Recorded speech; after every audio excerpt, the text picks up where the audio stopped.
Hi friends, ನಾನು ನಿಮ್ಮ ಪ್ರೀತಿಯ ದುರ್ಗಾ ವಿಜಯ್ ಮಾತಾಡ್ತಾ ಇರೋದು. Welcome back to my channel. ಈಗಾಗಲೇ ನಿಮಗೆ ಟಾಪಿಕ್ ಏನು ಅಂತ ಗೊತ್ತಾಗಿರುತ್ತೆ.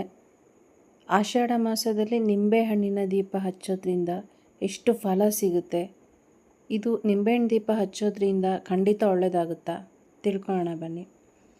ಫಸ್ಟು ಆಷಾಢ ಮಾಸ ಅಂದರೆ ಏನು? ಆಷಾಢ ಮಾಸ ಸಾಮಾನ್ಯವಾಗಿ ಜುಲೈ ಆಗಸ್ಟ್ ತಿಂಗಳಲ್ಲಿ ಬರುತ್ತೆ. ಆಷಾಢ ಮಾಸದಲ್ಲಿ ದೇವತಾರಾಧನೆ ಜಾಸ್ತಿ ಮಾಡೋದು. ಈ ಸಮಯದಲ್ಲಿ ವಿಷ್ಣು ಮತ್ತು ಶ್ರೀಕೃಷ್ಣನಿಗೆ ಜಾಸ್ತಿ ಆರಾಧನೆ ಮಾಡ್ತಾರೆ. ಅದೇ ಹೇಳ್ತೀರ, ಶಕ್ತಿ ದೇವತೆಗಳಿಗೆ ಈ ನಿಂಬೆಹಣ್ಣು ದೀಪ ಹಚ್ಚೋದ್ರಿಂದ ಒಳ್ಳೆಯದಾಗುತ್ತೆ ಅಂತ ಕೂಡ ಹೇಳ್ತಾರೆ. ಮತ್ತು ಈ ಆಷಾಢ ಮಾಸದಲ್ಲಿ ಯಾವುದೇ ರೀತಿಯ ಒಳ್ಳೆಯ ಕಾರ್ಯ ಅಂದರೆ ಮದುವೆ, ಗೃಹ ಪ್ರವೇಶ, ಹೊಸ ವ್ಯಾಪಾರ ಮಾಡಬೇಕು ಅಂದ್ಕೊಂಡಿರೋರು, ಮತ್ತು ಹೊಸದಾಗಿ ವಾಹನ ತಗೋಬೇಕು ಅಂದ್ಕೊಂಡಿರೋರು, ಯಾವುದೇ ರೀತಿಯ ಒಂದು ಹೊಸ ಕಾರ್ಯಗಳನ್ನ ಮಾಡೋದಿಲ್ಲ. ನಾನು ಈ ಪೂಜೆನ 3 ವರ್ಷದಿಂದ ಮಾಡ್ತಾಯಿದ್ದೀನಿ. ಆಷಾಢ ಮಾಸದಲ್ಲಿ ಬರೋ 4 ಶುಕ್ರವಾರದಲ್ಲಿ 3 ಶುಕ್ರವಾರ ನಾನು ನಿಂಬೆಹಣ್ಣು ದೀಪನ ಹಚ್ತಾಯಿದ್ದೀನಿ.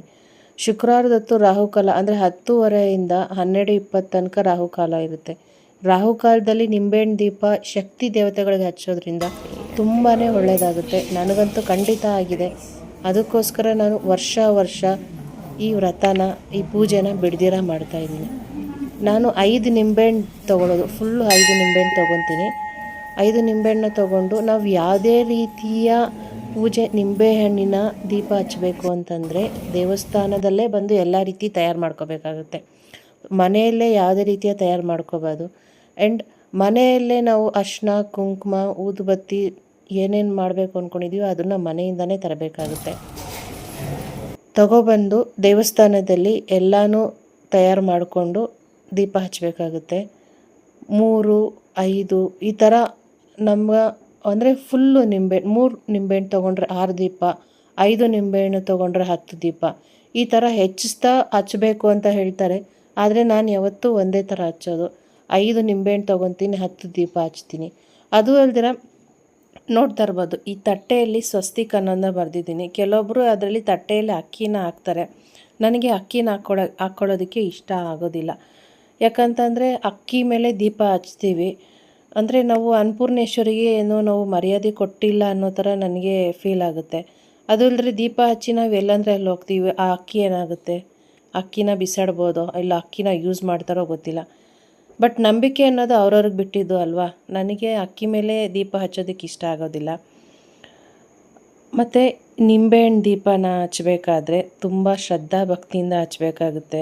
ಮಡಿ ಮೈಲಿಗೆಯಿಂದ ಇರಬೇಕಾಗುತ್ತೆ. ನಾವು ನಿಂಬೆಹಣ್ಣು ದೀಪದಲ್ಲಿ ಕೆಲವೊಬ್ಬರು ತುಪ್ಪದ ದೀಪ ಹಚ್ತಾರೆ. ನಾನು ಕೊಬ್ಬರಿ ಎಣ್ಣೆನ ಯೂಸ್ ಮಾಡಿ ದೀಪ ಹಚ್ತೀನಿ. ನಿಂಬೆಹಣ್ಣ ಕಟ್ ಮಾಡಿ ನಿಂಬೆಹಣ್ಣು ರಸನ ಹಿಂಡಿ ಅದನ್ನು ತಿರುವಾಕಿ ನೀಟಾಗಿ ಕ್ಲೀನ್ ಮಾಡಿಕೊಂಡು 5 ಕಡೆ ಅರಿಶಿನ ಕುಂಕುಮ ಹಚ್ತೀನಿ. ನೆಕ್ಸ್ಟು ಅರಿಶಿನ ಕುಂಕುಮ ಹಚ್ಚಾದ್ಮೇಲೆ ಅದಕ್ಕೆ ಎಣ್ಣೆ ಹಾಕಿ, ಕೊಬ್ಬರಿ ಎಣ್ಣೆನ ನಾನು ಯೂಸ್ ಮಾಡೋದು. ಎಣ್ಣೆ ಹಾಕಿ 2 ಬತ್ತಿ ತೊಗೊಂಡು ಬತ್ತಿನ ಚೆನ್ನಾಗಿ ಎರಡಕ್ಕೂ ಮಿಕ್ಸ್ ಮಾಡಿಕೊಂಡು, ಅಂದರೆ ಚೆನ್ನಾಗಿ ರಬ್ ಮಾಡಿ ಎಣ್ಣೆ ಹಾಕಿ ಎಣ್ಣೆಲಿ ಆಮೇಲೆ ಬತ್ತಿ ಇಡ್ತೀನಿ. ಏನದು ಬತ್ತಿನ ಚೆನ್ನಾಗಿ ಒಂದಕ್ಕೊಂದು ರಬ್ ಮಾಡಿ ಇಕ್ಕೋದು ಕೂಡ ಒಂದು ಅರ್ಥ ಇದೆ ಅಂತ ಹೇಳ್ತಾರೆ. ಈ ರೀತಿ ನಾನು ಹಚ್ಚೋದು. ಸ್ವಲ್ಪ ಬತ್ತಿ ಇಟ್ಟಾದಮೇಲೆ ಅದಕ್ಕೆ ಕರ್ಪೂರನ ಇಡ್ತಾಯಿದ್ದೀನಿ. ಕರ್ಪೂರನ ಬತ್ತಿಯ ತುದಿಗೆ ಇಡೋದ್ರಿಂದ ನಾವು ದೀಪ ಹಚ್ಚಬೇಕಾದ್ರೆ ಬೇಗ ಟಕ್ ಅಂತ ಹಟ್ಕೊಳ್ಳುತ್ತೆ. ಇವಾಗ ನೋಡ್ತಾ ಇದ್ದೀರಲ್ಲ, ದೀಪಕ್ಕೆ ಹೂವುಗಳನ್ನ ಇಡ್ತಾಯಿದ್ದೀನಿ. ಮತ್ತು ಆ ಸ್ವಸ್ತಿಕ್ ಮೇಲೆ ಎಲೆ, ಅಡಿಕೆ, ಬಾಳೆಹಣ್ಣು ಕೂಡ ಇಟ್ಟಿದ್ದೀನಿ. ಎಲೆ, ಅಡಿಕೆ, ಬಾಳೆಹಣ್ಣು ಅದೊಂದು ಪೂರ್ಣ ಫಲ ಅಂತ ಹೇಳ್ತಾರೆ. ಮತ್ತು ನಾವು ಯಾವಾಗೂ ದೀಪ ಹಚ್ಚಬೇಕಾದ್ರೆ ಗಂಧದ ಕಡ್ಡಿಗೆ ನಾವು ಹಚ್ಕೊಂಡು ಬೆಂಕಿನ, ಆ ಗಂಧದ ಕಡ್ಡಿಯಿಂದ ದೀಪನ ಬೆಳಗಬೇಕಾಗುತ್ತೆ. ಅಂದರೆ ದೀಪನ ಹಚ್ಚಬೇಕಾಗುತ್ತೆ. ದೀಪ ಹಚ್ಚಬೇಕಾದ್ರೆ ಈ ಶ್ಲೋಕನ ಹೇಳಬೇಕಾಗುತ್ತೆ. ಸರ್ವಮಂಗಳ ಮಾಂಗಲ್ಯೆ ಶಿವೆ ಸರ್ವಾರ್ಥ ಸಾಧಕೆ ಶರಣ್ಯೆ ತ್ರ್ಯಂಬಕೆ ಗೌರಿ ನಾರಾಯಣಿ ನಮೋಸ್ತುತೆ. ಅಂದರೆ ರಾಹುಕಾಲದಲ್ಲಿ ಶಕ್ತಿ ದೇವತೆಗಳಿಗೆ ನಾವು ದೀಪ ಹಚ್ಚಬೇಕಾದ್ರೆ ಈ ಶ್ಲೋಕ ತುಂಬಾ ಇಂಪಾರ್ಟೆಂಟ್ ಆಗಿರುತ್ತೆ.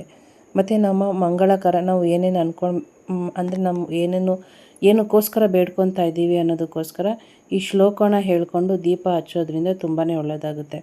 ಮತ್ತು ನಮ್ಮ ಸಂಕಲ್ಪ ಏನಿದೆ ಅದನ್ನು ಕೂಡ ನಾವು ಮನಸ್ಸಲ್ಲಿ ನೆನೆಸ್ಕೊಳ್ಬೇಕಾಗುತ್ತೆ. ಸುಮಂಗಳಿಯರಿಗೆ ಮಾಂಗಲ್ಯ ಗಟ್ಟಿ ಇರೋದಕ್ಕೋಸ್ಕರ ಕೂಡ ಈ ದೀಪನ ಹಚ್ತಾರೆ. ಕಾರ್ಯಸಿದ್ಧಿಗಾಗಿ ಕೂಡ ಈ ದೀಪನ ಹಚ್ತಾರೆ. ನಾನು ವರ್ಷ ಚೌಡೇಶ್ವರಿ ದೇವಸ್ಥಾನಕ್ಕೆ, ನಮ್ಮ ಮನೆ ಹತ್ರದಿಂದ ಸ್ವಲ್ಪ ದೂರ ಇದೆ ಇದು, ಚೌಡೇಶ್ವರಿ ದೇವಸ್ಥಾನಕ್ಕೆ ನಾನು ಈ ಪೂಜೆನ ಮಾಡ್ತಾಯಿದ್ದೀನಿ. ನನಗಂತೂ ಖಂಡಿತ ನಾನು ಅಂದ್ಕೊಂಡಿರೋದು ಆಗಿರೋದ್ರಿಂದ ನಾನು ಈ ಪೂಜೆನ ಬಿಡ್ದಿರ ಮಾಡ್ತಾಯಿದ್ದೀನಿ.